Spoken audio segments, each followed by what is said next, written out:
Bismillahirrahmanirrahim. Em nome de Deus, o Clementíssimo, Misericordiosíssimo.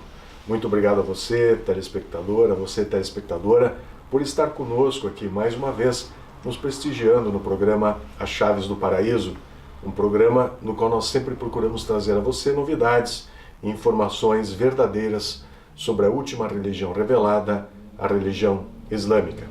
No programa de hoje falaremos sobre o Alcorão, que é a escritura sagrada dos muçulmanos.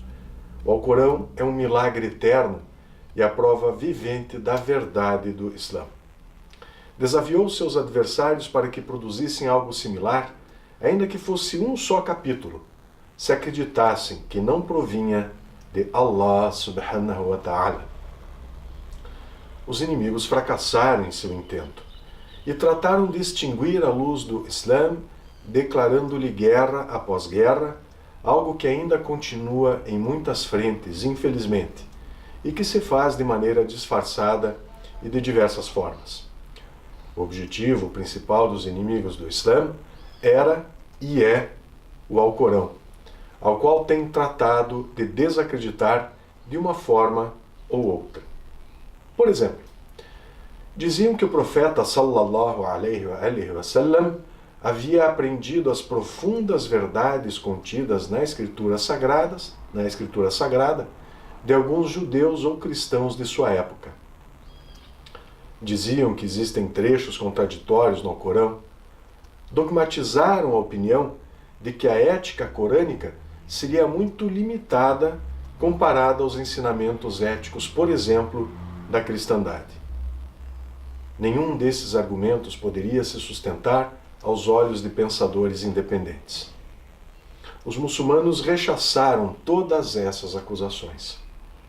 Não apenas cremos, mas estamos convencidos de que não há tahrif, ou seja, alteração, adição, nem omissão de nada no Alcorão Sagrado. Alhamdulillahi Rabbil Alamin. O Alcorão é perfeito. Claramente, Allah subhanahu wa ta'ala declarou enfaticamente que Ele mesmo é o protetor do livro. Diz Allah: por certo que nós fizemos descer a recordação, dhikr, ou seja, o Alcorão Sagrado, e certamente que somos os seus custodiadores. Em cumprimento a essa promessa, o Alcorão foi reunido na forma de um livro ainda no tempo do profeta. Deus o abençoou e a sua família e o saudou. Ambas evidências, tanto a externa, contida na Sunna, e a evidência interna, contida no próprio Alcorão Sagrado, estabeleceram claramente que o profeta havia deixado um livro nas mãos dos muçulmanos quando partiu desta vida. Com respeito à evidência externa, o famoso Hadith Mutawatir de Thaqalain prova a existência do livro durante os últimos dias do profeta sallallahu alaihi wa sallam. No Hadith se narra nos registros dos livros xiitas e sunitas, com algumas pequenas variações nas palavras, mas as partes principais são as mesmas em todos eles. Citamos, por exemplo, o Sahih de Muslim, onde Zaid bin Arqam menciona o sermão do profeta em Ghadir Hum. E deixo entre vós duas coisas valiosas. A primeira delas é o livro de Allah. Nele está a guia e a luz. Portanto, aderi a ele. E a segunda é a gente de minha casa, Ahlul Beiti. Recordo-vos por Allah com respeito à gente da minha casa. Recordo-vos por Allah com respeito à gente da minha casa. Recordo-vos por Allah com respeito à gente da minha casa. Além de Muslim, Esse hadith foi narrado por mais de 20 companheiros do profeta, entre os quais Ahmad ibn Hanbal em seu Musnad e também Tirmizi em seu Sahih, no capítulo intitulado Manaqib Ahlil Bayt. Existem algumas outras tradições nas quais foram usadas as palavras o livro de Allah e minhas tradições. Mas o termo livro de Allah está presente em ambas versões. Esse sermão de Ghadir Hum foi pronunciado quase 2 meses e meio antes da morte do profeta, sallallahu alaihi wasallam, e nesse tempo existia um livro de Allah que o profeta deixava entre sua umma, ou nação, e a exortava a aferrar-se a esse livro. Alguns dias antes de sua morte, o profeta disse: Vinde, escreverei algo para vós, por meio do qual não se extraviarão depois de mim. Mas Omar ibn al-Khattab disse: Certamente, o mensageiro de Allah foi golpeado pela dor, e vós tendes o Alcorão, o livro de Allah é suficiente para nós. Isso mostra claramente que o livro de Allah estava nas mãos dos muçulmanos antes da morte do profeta. É uma utopia pensar que a palavra livro, no Alcorão, no sermão do profeta e no pronunciamento de Omar, foi usada para referir-se a alguns pedaços de papel desorganizados.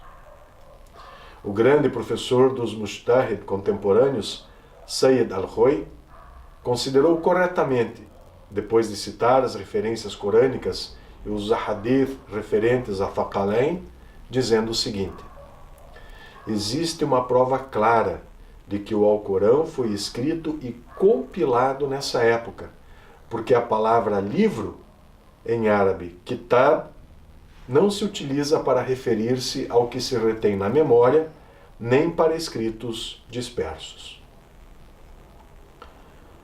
Os inimigos do Islã, desde os primeiros dias, tramam um plano o qual pensavam que seria efetivo para debilitar a crença na autenticidade e originalidade do Alcorão. Observaram a condição prevalecente do mundo islâmico e encontraram um mercado pronto e florescente para a hadith, ou ditos inventados. Exploraram-no ao máximo e iniciaram a venda pelo maior preço de tradições inventadas, caluniando e difamando a validade do Alcorão, dizendo que havia adições, supressões, alterações e inclusive erros no Alcorão que agora se encontram em nossas mãos. Esta ideia era e é diametralmente oposta ao que creem tanto os xiitas quanto os sunitas acerca do Alcorão. O Sheikh Abu Ja'far as-Saduq escreveu em seu livro Kitab al-Itiqadat: Nós cremos que o Alcorão que Allah revelou a seu profeta Muhammad é o que está nas mãos das pessoas e não há nada mais que isso.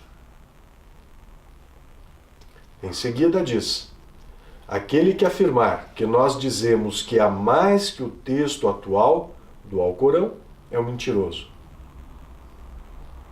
Quase todos os grandes mujtahid da escola xiita fizeram declarações similares, como Sheikh Mufid, Sharif al-Murtala e Sheikh Tusi. E esta crença se mantém constante até os dias de hoje.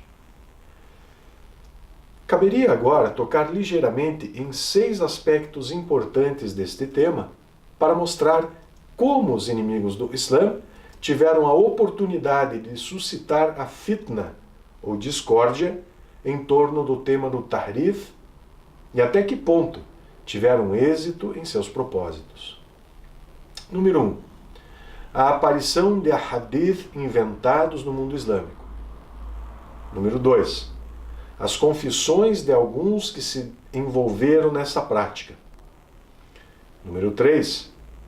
Exemplos de hadith inventados que pretendem mostrar que não apenas centenas, senão milhares de versículos foram supostamente, Deus nos livre, apagados do Alcorão. 4. A atitude e a crença de outras escolas de pensamento islâmico que defendem a abrogação da recitação e sua implicação. 5. A atitude xiita quanto a essas tradições. E número 6. O Islã norte-americano, que ressuscitou esse tema sepultado ostensivamente para ridicularizar o xiismo e interromper os esforços da República Islâmica do Irã em estabelecer a unidade islâmica em todo o mundo. Vamos então abordar o primeiro aspecto: a aparição de ahadith inventados. Este é um fato realmente trágico para o Islã, que pessoas tenham começado a atribuir falsos ahadith ao santo profeta sallallahu alaihi wa sallam, inclusive durante a sua vida. O profeta teve de advertir os muçulmanos acerca desta fitna nas seguintes palavras: certamente que há muitos que criam mentiras acerca de mim, e seu número vai aumentar.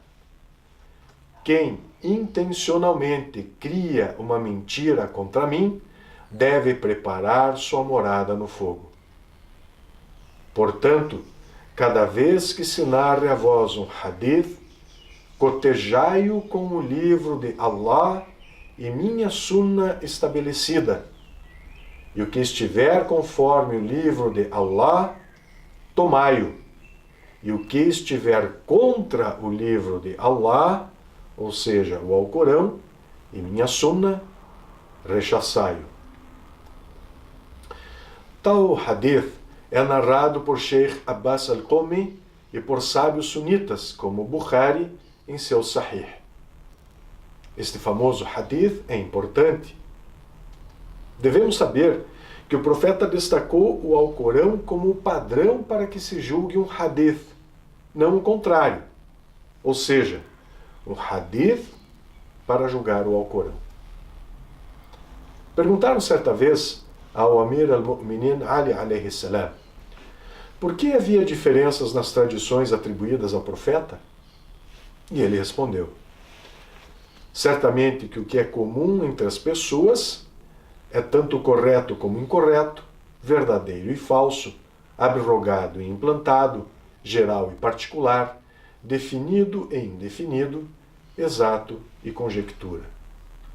Inclusive, durante os dias do profeta, haviam sido atribuídos falsos ditos a ele, tanto que ele teve que dizer durante seu sermão que aquele que me atribua uma falsidade terá por morada o inferno. Aqueles que narram as tradições são de 4 categorias, não mais. Em seguida, o Imam Ali alayhi salam disse que a primeira categoria era a mentira dos hipócritas. Dizia ele: o hipócrita é uma pessoa que faz uma profissão de fé e adota a aparência de muçulmano. Contudo, não duvida ao pecar, nem se mantém distante do vício. Conscientemente, atribui falsos ditos ao mensageiro de Allah, que Allah o bendiga e a sua progênie.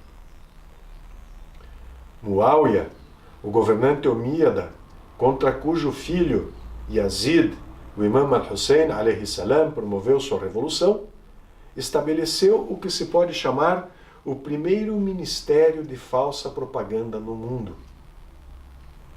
Não seria o momento agora de entrar nestes vis detalhes.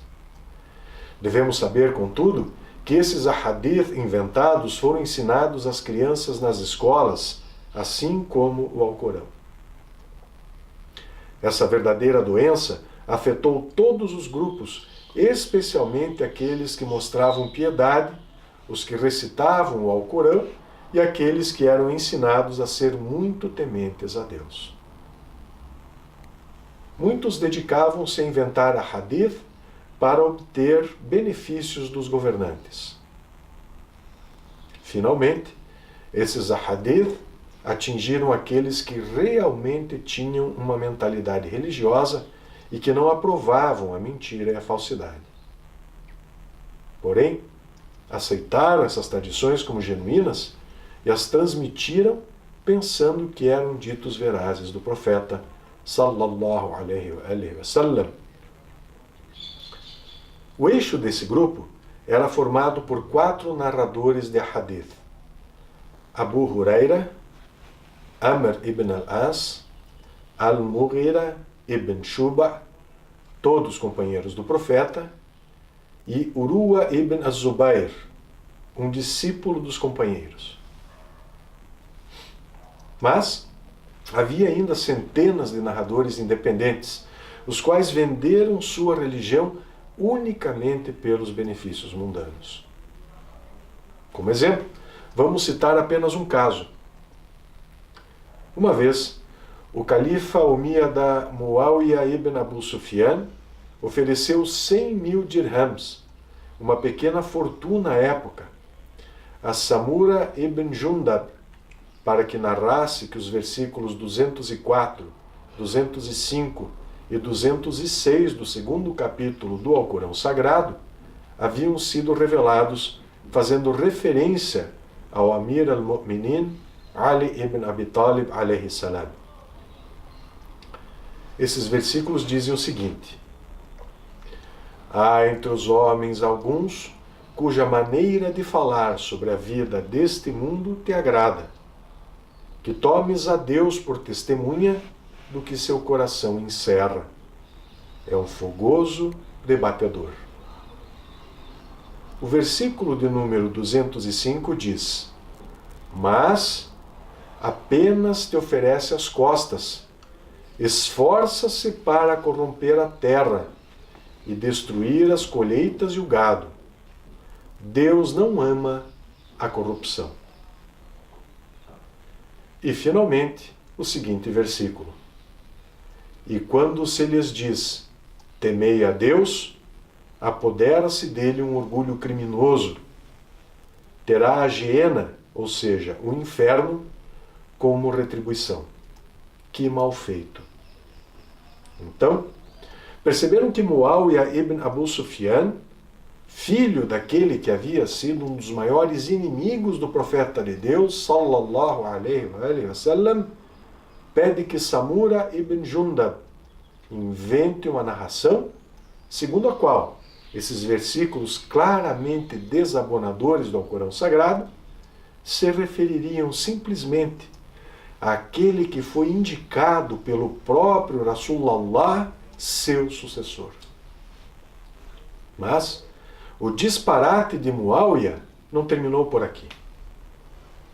Ele pede a Samura que invente uma narrativa segundo a qual o versículo 207 do mesmo 2º capítulo havia sido revelado por Allah em referência a Ibn Muljam, o assassino que tirou a vida de Ali bin Abi Talib alayhi salam. Enquanto o Amir al-Mu'minin rezava, prostrado. Diz o versículo em questão: há entre os homens quem se sacrifica por desejo de agradar a Deus. Deus é clemente com seus servos. Então, percebam que Muawiyah queria, com isso, distorcer a verdade milagrosa e maravilhosa do Alcorão Sagrado, fazendo os muçulmanos acreditarem que Ibn Muljam, ao assassinar o primo, genro e sucessor de Muhammad, sallallahu alaihi wasallam, nomeado pelo próprio profeta, teria agido com o objetivo de agradar a Deus. E mais do que isso, que o Criador Todo-Poderoso, exaltado e elevado seja sempre, teria feito descer uma aleia corânica em homenagem a Ibn Muljam. De chofre, Samura não aceitou o pedido do califa Muawiyah. Então, este elevou o preço a 200.000 dirhams, mas, novamente, não obteve sucesso. Finalmente, Muawiyah ofereceu-lhe 400.000 dirhams e Samura aceitou, e começou a narrar o famigerado hadith. Querido amigo telespectador, querida amiga telespectadora, sem dúvida, continuaremos a abordar estas importantes questões relacionadas às tentativas de distorção do Alcorão Sagrado na semana que vem. Reforçamos, no entanto, que graças a Allah, apesar dos esforços dos homens maus ou dos ingênuos que lhes servem de instrumento, seu livro continua isento de falhas, interpolações, erros, distorções ou contradições, mantendo-se como a guia primeira, iluminada e exata até o dia do juízo final. Fazemos um convite para que você envie sua sugestão, sua crítica, seu comentário para o nosso e-mail ibpr@ibpr.com.br. Não deixe também de consultar nossa página na internet www.ibpr.com.br. Nós também temos a fanpage da Mesquita Imam Ali no Facebook. É só procurar lá, Mesquita Imam Ali, que você vai encontrar, inclusive, a programação de atividades religiosas que nós temos aqui na nossa mesquita. Temos também a fanpage do nosso Grupo Escoteiro Brasileiro Árabe de Curitiba, o GEBAC.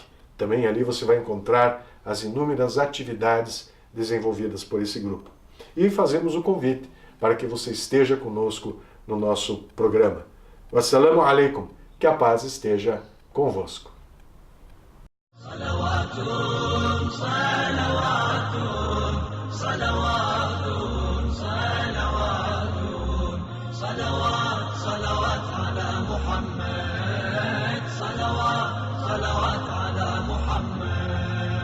يا إلهي